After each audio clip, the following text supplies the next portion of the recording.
The galaxy had known peace for 3 centuries under the watchful guidance of the Allied Species Coalition.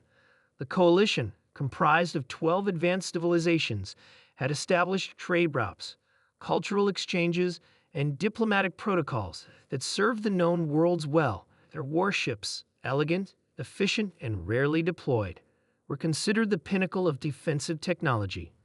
Commander Trell of the coalition vessel Harmony led a routine border patrol along the outer rim. His species, the Vish, were known for their analytical minds and calm demeanor, traits that had served him well during his 30 years of service. "Commander, we're detecting an anomaly in Sector 7, reported Navigator Dax, her antenna twitching slightly. Trell moved to her station, studying the readings. "An unidentified vessel?" "Yes, sir, but these energy signatures, I've never seen anything like them." The bridge fell quiet as officers attended to their stations. The Harmony was a diplomatic vessel first, warship second, designed to project the coalition's values of cooperation and technological sophistication. "Hail them," Trell ordered. Communications Officer Pell sent the standard greeting, a complex series of mathematical formulas followed by linguistic patterns recognized throughout coalition space. It was considered impossible for any spacefaring civilization to misinterpret. No response came. "Move us closer," Trell said after several minutes of silence. "Maintain defensive posture, but weapon systems in standby." The Harmony glided forward, its pearl-white hull gleaming against the backdrop of space. As they approached, the mystery ship came into visual range. Officer Pell gasped audibly. The vessel before them defied all Coalition design principles. Where Coalition ships were sleek and streamlined, this craft was angular and imposing. Dark metal plates covered its hull-like armor on an ancient warrior. Massive gun emplacements protruded from strategic points, and heat signatures suggested power outputs that shouldn't have been possible in a vessel that size. "Magnified," Trell ordered, his 4 eyes narrowing. The view screen zoomed in, revealing more details.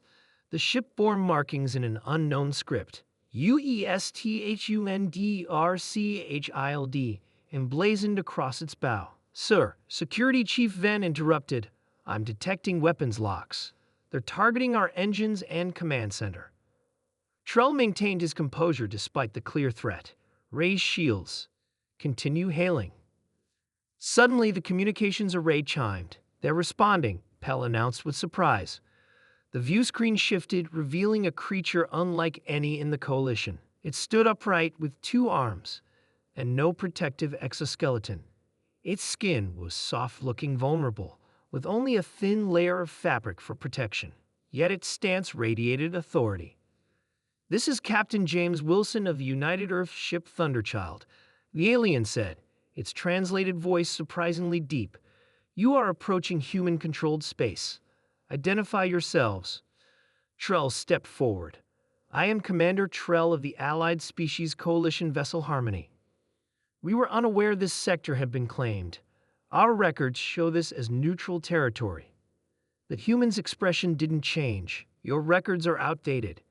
This sector has been under human protection for 2 standard years." "Impossible," Navigator Dax whispered. "We surveyed this region last season." The human, Captain Wilson, seemed to hear this. "You aren't the first to underestimate human expansion capabilities, Commander. We move quickly." Trell studied the human ship again. Everything about it spoke of warfare, not diplomacy, not exploration, but pure military might. It was simultaneously primitive and advanced, like its creators had focused all their innovation on developing better ways to fight. "We intend no trespass," Trell said carefully. "The Coalition welcomes new species. Perhaps we could arrange a diplomatic meeting." Wilson nodded. "Acceptable. We'll transmit coordinates for a neutral location." As the transmission ended, Chief Venn approached Trell. "Commander, their weapons remained locked on us the entire conversation." "Yes," Trell replied thoughtfully. "They expect treachery." "Or they're planning it themselves," Venn suggested. Trell shook his head. "No, they're cautious, not aggressive. There's a difference." The diplomatic meeting occurred 3 days later on an uninhabited moon. The Coalition sent a standard diplomatic team. The humans arrived in force. 3 warships appearing suddenly in orbit, their engines barely registering on coalition scanners until they were already present. Impressive technology, Science Officer Lem noted. Their propulsion systems must operate on principles we haven't discovered.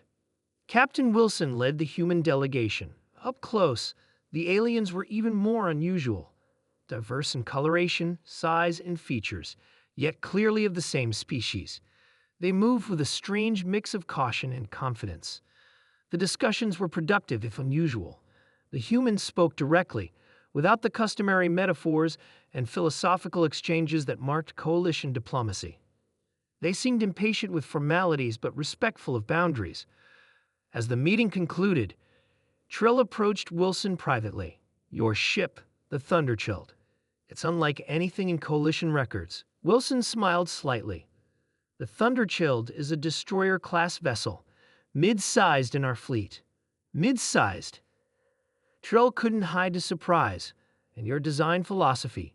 "Form follows function, Commander. We build ships to fight and win."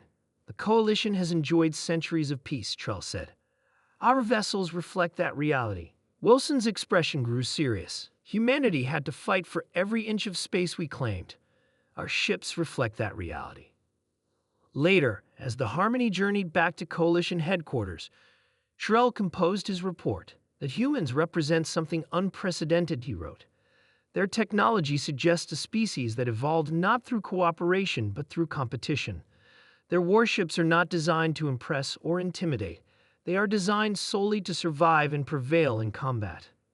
He paused, considering his final assessment carefully.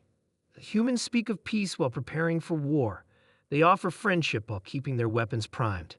Most disconcertingly, they seem to see no contradiction in this approach. The Coalition must reevaluate its understanding of emergent civilizations. The humans have achieved in decades what took other species centuries, and they've done so on a path entirely different from our own."